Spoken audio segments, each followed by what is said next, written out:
Hi, this is Kelly from Petaka Kelly and Play Learn Talk, and I am curious to know how many of you are currently using Google image search to find cool photos for your lessons online. I think it's such a great tool, and if you are not using it yet, I highly recommend it. It is such a fast and easy way to get a variety of images all within the same theme that you're wanting. So today I wanted to demonstrate the process that I go through in transforming this into a boom card deck that not one that I'm selling, but one that I'm using just in that very next session with my students. Okay, so it's a very practical video, and it's really something that you can use for any topic you want in the future once you have this skill, right? So all you're going to do is you're going to type in the search bar like what I typed in, amazing carved pumpkin. So type in whatever your topic is, and then ahead of time without your student, right, you're going to scroll through and find an area that you like all the images in.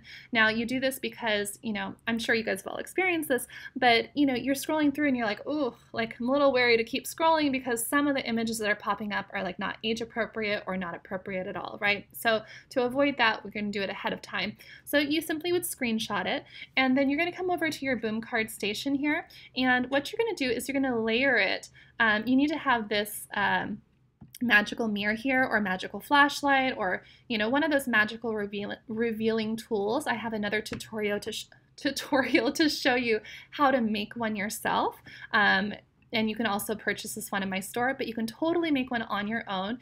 And you're going to layer it on top of the screenshotted picture. Now you're doing this with the magical image because it allows you to isolate each picture. Okay, and this is actually going to create a lot of language opportunities for you in your session because you are going to maintain control of it, and your students are going to give you the direction to move it to the left or to the right or up or down. Okay, now I like that it isolates each picture because it eliminates all those distractions that might really distract some of your students and keep them from describing a picture well. Now I've also included this draggable carrier sentence strip for students who I'm working on, forward sentences or just adjectives in a sentence form.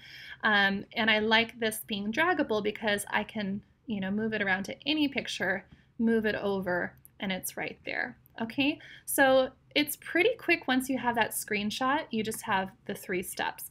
I will probably do another tutorial for this one so that you guys can recreate it yourself. Leave a comment below if you'd like me to do that. And if I have enough comments, I'll probably make it tomorrow so you guys can use this kind of activity this week. Okay, I hope you've enjoyed this tip. Please, give it a like and share it with anyone else who would find it useful and really practical for distance learning this October. All right, talk to you guys later. Bye.